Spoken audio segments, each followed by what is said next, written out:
Assalamualaikum warahmatullahi wabarakatuh. Selamat pagi anak-anakku semua. Berjumpa kembali dalam pelajaran pendidikan agama Islam dan budi pekerti yang bertema Nabi Muhammad SAW, Rasulku. Anak-anakku, sebelum kita mulai belajar, mari kita berdoa, doa sebelum belajar. Bismillahirrahmanirrahim. Raditu billahi rabbah wa bil islami dina wa bi Muhammadin nabiyya wa rasulah. Rabbi zidni ilma warzuqni fahma. Amin. Anak-anakku, pada materi hari ini yang kita bahas adalah satu kisah Nabi Muhammad SAW menjadi Nabi dan Rasul. Yang kedua adalah Nabi Muhammad SAW menjadi Rasul. Yang ketiga, mukjizat Nabi Muhammad SAW. Dan yang keempat adalah Nabi Muhammad SAW berdakwah sembunyi-sembunyi dan terang-terangan. A. Nabi Muhammad SAW menjadi Rasul. 1. Nabi Muhammad SAW diangkat menjadi Rasul. Nabi Muhammad SAW diangkat menjadi Rasul setelah mengalami kehidupan yang penuh dengan nilai-nilai mulia. Sejak kecil Nabi Muhammad SAW berakhlak mulia. Awal remaja sudah giat bekerja, mengembala kambing agar mendapatkan upah. Beliau tidak pernah ikut bermain dan bersenang-senang. Waktunya dihabiskan untuk melakukan sesuatu yang berguna. Nabi Muhammad SAW saat remaja juga dikenal cerdas dan bijaksana.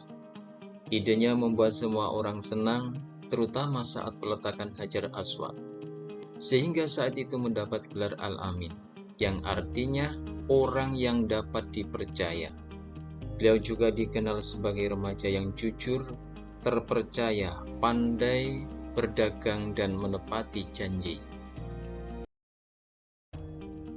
Ketika usia beliau 25 tahun, seorang saudagar kaya bernama Khadijah binti Khawalid merupakan saudagar yang masyhur yang terkenal karena kearifannya dan kebijaksanaannya. Khadijah kagum dengan sifat mulia, kecerdikan dan kejujuran beliau. Mendengar dan kagum atas keterampilannya dan kejujurannya Nabi Muhammad SAW, perniagaan yang diamanahkan kepada Nabi Muhammad SAW selalu menghasilkan keuntungan bagi Khadijah. Lalu Khadijah menikah dengan Nabi Muhammad SAW.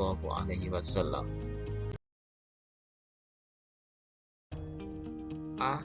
Berkhalwat di Gua Hiro.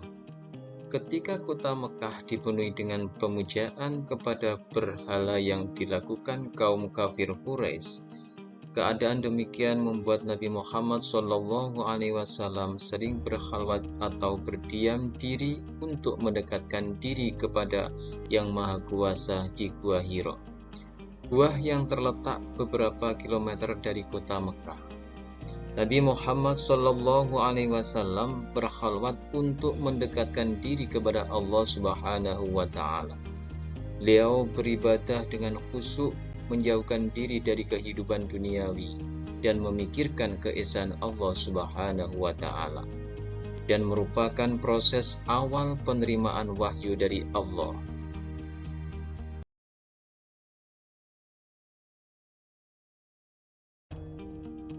B. Menerima wahyu pertama. Saat usia Nabi Muhammad SAW mendekati 40 tahun, beliau berdiam diri dan melakukan ibadah di Gua Hiro. Malaikat Jibril datang sesaat, kemudian menyampaikan wahyu kepada Nabi Muhammad SAW. Malaikat Jibril menyampaikan wahyu, Quran Surat Al-Alaq ayat 1-5. Wahyu tersebut merupakan tanda kerasulan Nabi Muhammad SAW. Anak-anakku, marilah kita baca Quran Surat Al-Alaq ayat 1-5. Kita baca bersama-sama. Bismillahirrahmanirrahim. Iqra' bismi rabbikal ladzi khalaq. Khalaqal insana min 'alaq. Iqra' wa rabbukal akram. Alladzi 'allama bil qalam. 'Allamal insana ma lam ya'lam. Demikian tadi anak-anak bacaan Quran Surat Al-Alaq ayat 1-5. 2. Nabi Muhammad SAW menerima wahyu yang kedua. Dalam Quran Surat Al-Muddatsir ayat 1-7 merupakan wahyu kedua yang Allah Subhanahu wa Ta'ala turunkan kepada Nabi Muhammad SAW. Turunnya wahyu melalui perantara malaikat Jibril. Quran Surat Al-Muddatsir perintah kepada Nabi Muhammad SAW untuk mengingatkan manusia tentang keesaan Allah Subhanahu wa Ta'ala. Ini awal perintah Allah kepada Nabi Muhammad SAW sebagai Rasul untuk berdakwah tentang Islam dan ajarannya. Anak-anakku, ini adalah wahyu yang kedua, Quran Surat Al-Muddatsir ayat 1-7. Mari kita baca bersama-sama. Bismillahirrahmanirrahim. Ya ayyuhal muddatsir, qum fa'anzir, wa rabbaka fakabbir, wa thiyabaka fatahhir, warrujza fahjur, wala tamnun tastakthir, walirabbika fasbir. Itulah tadi anak-anakku Quran Surat Al-Muddatsir ayat 1-7.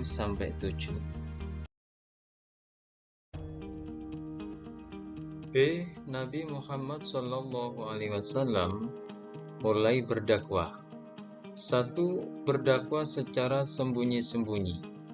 Tentu tidak mudah bagi Nabi Muhammad SAW menyampaikan kebenaran Islam. Apalagi beliau harus menyampaikan kepada kaum yang telah lama menyembah berhala.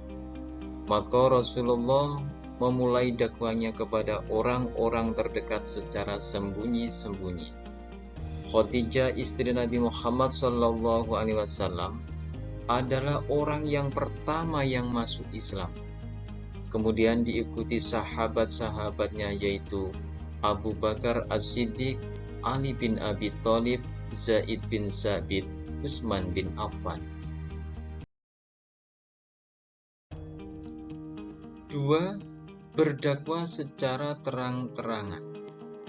Semua usaha untuk menghalangi dakwah Nabi Muhammad SAW dilakukan oleh pemuda Quraisy. Namun secara perlahan penduduk kota Mekah satu persatu masuk Islam.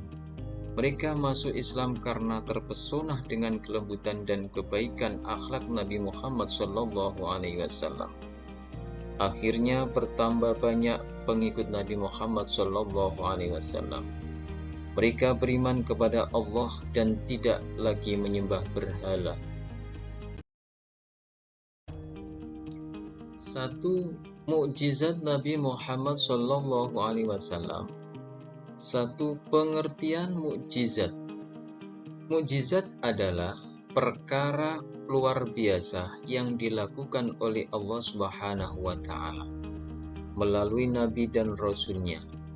Demikian hal dengan Nabi Muhammad SAW. Allah Subhanahu wa Ta'ala mengaruniakan beberapa mukjizat sebagai bukti kebenaran dakwah dan kenabiannya. 2. Macam-macam mukjizat Nabi Muhammad SAW. Di antaranya A. Kitab Al-Quran, B. Peristiwa Isra Mi'raj, C. Membelah bulan menjadi dua, D. Dengan doa makanan dapat menjadi banyak, E. Menyembuhkan mata Ali dan Khatadah seperti sedia kala akibat peperangan, F. Air mengalir dari jarinya. Itulah tadi macam-macam mukjizat Nabi Muhammad SAW.